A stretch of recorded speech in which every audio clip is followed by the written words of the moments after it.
Hi everyone, welcome back. ನೀವು ನೋಡ್ತಾ ಇದ್ದೀರಾ ಸ್ಟೂಡೆಂಟ್ ಸೊಲ್ಯೂಷನ್ ಯೂಟ್ಯೂಬ್ ಚಾನಲ್. ಎಲ್ಲ SSLC ಪರೀಕ್ಷೆ ಬರೋ ವಿದ್ಯಾರ್ಥಿಗಳಿಗೆ SSLC ವಿದ್ಯಾರ್ಥಿಗಳಿಗೆ ನಮ್ಮ ಚಾನಲ್ಗೆ ಸ್ವಾಗತ. ಬಿಗ್ ನ್ಯೂಸ್ ತಿಳಿಸ್ಕೊಡ್ತೀವಿ. ಚಾನಲ್ಗೆ ಸಬ್ಸ್ಕ್ರೈಬ್ ಆಗಿ ವಿಡಿಯೋ ಇಷ್ಟ ಆದರೆ ಲೈಕ್ನ ಮಾಡಿ. Main thing, model question paper ನಿಂದು ಮಾದರಿ ಪ್ರಶ್ನೆ ಪತ್ರಿಕೆಯನ್ನು ಕೂಡ ರಿಲೀಸ್ ಮಾಡಿದ್ದಾರೆ. SSLC 2025ನೇ ಸಾಲಿನ ಪರೀಕ್ಷೆ ಕೂಡ ಬರೀತಾರೆ ಅಂತ ವಿದ್ಯಾರ್ಥಿಗಳಿಗೆ ಬಿಗ್ ನ್ಯೂಸ್. ವಿದ್ಯಾರ್ಥಿಗಳು ಪ್ರಿಪರೇಷನ್ ಆಗಬೇಕಾಗುತ್ತೆ. 10th ನಿಮ್ದು ಅಫಿಷಿಯಲ್ ವೆಬ್ಸೈಟಲ್ಲಿ ಅನೌನ್ಸ್ಮೆಂಟ್ ಕೂಡ ಮಾಡಿದ್ದಾರೆ. ಲಿಂಕ್ ಡಿಸ್ಕ್ರಿಪ್ಷನ್ ಹಾಕಿರ್ತೀನಿ, ಕ್ಲಿಕ್ ಮಾಡಿ ನೀವು ಹೋಗ್ಬೋದು.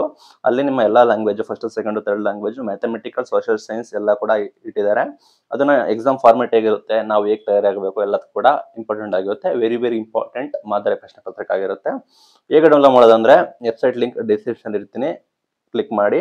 ಅಲ್ಲಿ SSLC ಎಕ್ಸಾಮಿನೇಷನ್ ಅಂತ ಇರುತ್ತೆ, ಕ್ಲಿಕ್ ಮಾಡಿದ ನಂತರ ಅಲ್ಲಿ ಮಾಡೋ ಕ್ವಶನ್ ಪೇಪರ್ ಅಂತ ಆಪ್ಷನ್ ಇರ್ತದೆ, ಕ್ಲಿಕ್ ಮಾಡಿದ್ರೆ ನಿಮಗೆ ಲಿಸ್ಟ್ ಬರುತ್ತೆ. ನಿಮ್ಮ ವಿಷಯ ವೈಸು ನಿಮಗೆ ಯಾವ ವಿಷಯ ಬೇಕು ಅದನ್ನು ಸೆಲೆಕ್ಟ್ ಮಾಡಿಕೊಂಡು ನೀವು ಅದನ್ನು ಡೌನ್ಲೋಡ್ ಮಾಡಿಕೊಂಡು ವ್ಯೂ ಮಾಡಬೇಕಾಗುತ್ತೆ. ಸುಲಭ. ಡಿಸ್ಕ್ರಿಪ್ಷನ್ ಬೇಕಾದ್ರೆ ಲಿಂಕ್ ಹಾಕಿರ್ತೀನಿ ನೋಡಿ. ನಿಮಗೆ ಗೊತ್ತಿರೋ ಹಾಗೆ ಮಾರ್ಚ್ 20ರಿಂದ ಏಪ್ರಿಲ್ 2ರವರೆಗೂ ನಿಮಗೆ ಪರೀಕ್ಷೆ ಕೂಡ ನಡೀತದೆ. ಬೆಳಗ್ಗೆ 10ರಿಂದ ಮಧ್ಯಾಹ್ನ 1 ನಿಮಗೆ ಪರೀಕ್ಷೆ ಕೂಡ ನಡೀತದೆ. ಕ್ವಶನ್ ಪೇಪರ್ ಯುಟಿಲೈಸ್ ಮಾಡಿಕೊಂಡು ವಿದ್ಯಾರ್ಥಿಗಳು ತಯಾರಿ ಮಾಡ್ಕೋಬೇಕು ಅಂತ ಹೇಳಿ ಬೋರ್ಡ್ ಅವರು ಹೇಳಿದ್ದಾರೆ. ಮಾದರಿ ಪ್ರಶ್ನೆ ಪತ್ರಿಕೆ ವೆರಿ ಇಂಪಾರ್ಟೆಂಟ್. ದ್ವಿತೀಯ PUC ಕೂಡ ಬಿಟ್ಟಿದ್ದಾರೆ, ನಾನು ಕೂಡ ವಿಡಿಯೋ ಮಾಡಿ ತಿಳಿಸಿದೆ. ಅದೇ ರೀತಿ SSLC ಕೂಡ ಬಿಟ್ಟಿದ್ದಾರೆ, ಅದನ್ನು ಕೂಡ ವಿಡಿಯೋ ಮಾಡಿ ತಿಳಿಸ್ಕೊಡ್ತಾ ಇದ್ದೀನಿ. ಯುಟಿಲೈಸ್ ಮಾಡ್ಕೊಳ್ಳಿ. ಇದು ವೆರಿ ಇಂಪಾರ್ಟೆಂಟ್ ಆಗಿರುತ್ತೆ. ಪರೀಕ್ಷೆ ಹೇಗಿರುತ್ತೆ ಅಂದ್ರೆ, ನಿಮಗೆ ಗೊತ್ತಿರೋ ಹಾಗೆ ವರ್ಷ ನಡೆಯೋ ರೀತಿ ಪರೀಕ್ಷೆ ಕಟ್ಟುನಿಟ್ಟವಾಗಿರುತ್ತೆ. ಇಲ್ಲಿ ಏನಾದರೂ ಆ ರೀತಿ ಅಪ್ಡೇಟ್ಗಳು ಬಂದಿಲ್ಲ. ಬಟ್ ಈ ಹಿಂದೆ ನಾವು ಕಟ್ಟುನಿಟ್ಟವಾಗಿ ಕ್ರಮ ಕೈಗೊಳ್ತೀವಿ. ಎಲ್ಲ ಕಡೆ CC ಕ್ಯಾಮೆರಾ ಅಳವಡಿಸ್ತೀವಿ. ತಾಲೂಕು ಕೇಂದ್ರದಲ್ಲಿ ಒಬ್ಬರು ಮೇಲ್ವಿಚಾರಕರು ಇರ್ತಾರಲ್ಲ, ಅವರು ಕುಳಿತುಕೊಂಡು ಒಂದೇ ಆಸನದಲ್ಲಿ ಕುಳಿತುಕೊಂಡು ಎಲ್ಲಾ ಸೆಂಟರ್ಗಳಲ್ಲಿ ಏನೇನಾಗುತ್ತೆ ಅಂತ ನೋಡೋದನ್ನು ಕೂಡ ನಾವು ಮಾಡ್ತೀವಿ. ಈ ರೀತಿ ನಿಯಮಗಳನ್ನ ತರ್ತಾ ಇದೀವಿ. ಪರೀಕ್ಷೆ ಸ್ಟ್ರಿಕ್ಟ್ ಆಗಿ ನಡೀತೀವಿ ಅಂತ ಹೇಳ್ತೇವೆ.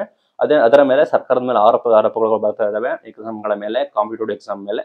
ಆ ನಿಟ್ಟಿನಲ್ಲಿ ಪರೀಕ್ಷೆ ನಾವು ಸ್ಟ್ರಿಕ್ಟ್ ಆಗಿ ನಡೆಸ್ತೀವಿ ಅಂತ ಹೇಳಿದ್ದಾರೆ. ಬರೋಬ್ಬರಿ ಮೂರು ಪರೀಕ್ಷೆ ಇರೋ ಕಾರಣ ವಿದ್ಯಾರ್ಥಿಗಳು ಪರೀಕ್ಷೆ ಕಠಿಣವಾಗಿರುತ್ತೆ, ಸ್ಟ್ರಿಕ್ಟ್ ಆಗಿರುತ್ತೆ ಅಂತ ಹೇಳಕ್ ಇಷ್ಟಪಡ್ತಿದ್ದೇನೆ. ಈ ಹಿಂದೆ ಕೂಡ ನಾನು ವಿಡಿಯೋ ಮಾಡ್ಕೊಂಡಿದ್ದೆ, ಯಾವ ರೀತಿ ಪರೀಕ್ಷೆ ಇರುತ್ತೆ, ಯಾವ ರೀತಿ ನಿಯಮ ತಂದಿದ್ದಾರೆ, ಏನೆಲ್ಲ ಬದಲಾವಣೆ ತಂದಿದ್ದಾರೆ ಅಂತ ನಾನು ವಿಡಿಯೋ ಮಾಡಿ ಹೇಳಿದ್ದೆ.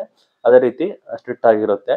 ನೆಕ್ಸ್ಟ್ ಏನಾದರೂ ನಮಗೆ ಅಪ್ಡೇಟ್ ಬರೋದು ಬಂದ್ರೆ ನಾವು ನಿಮಗೆ ವಿಡಿಯೋ ಮಾಡಿ ತಿಳಿಸ್ತೀವಿ. ಹೆಚ್ಚಿನ ಮಾಹಿತಿಗಾಗಿ SSLC ಪರೀಕ್ಷೆ ಸಂಬಂಧಿಸಿದಂತೆ ಇನ್ನೂ ಹೆಚ್ಚು ಮಾಹಿತಿ ಬೇಕಾದರೆ ನಿಮಗೆ ದಯವಿಟ್ಟು ನಮ್ಮನ್ನ ಸಬ್ಸ್ಕ್ರೈಬ್ ಆಗಿ ಸಪೋರ್ಟ್ ಮಾಡಿ.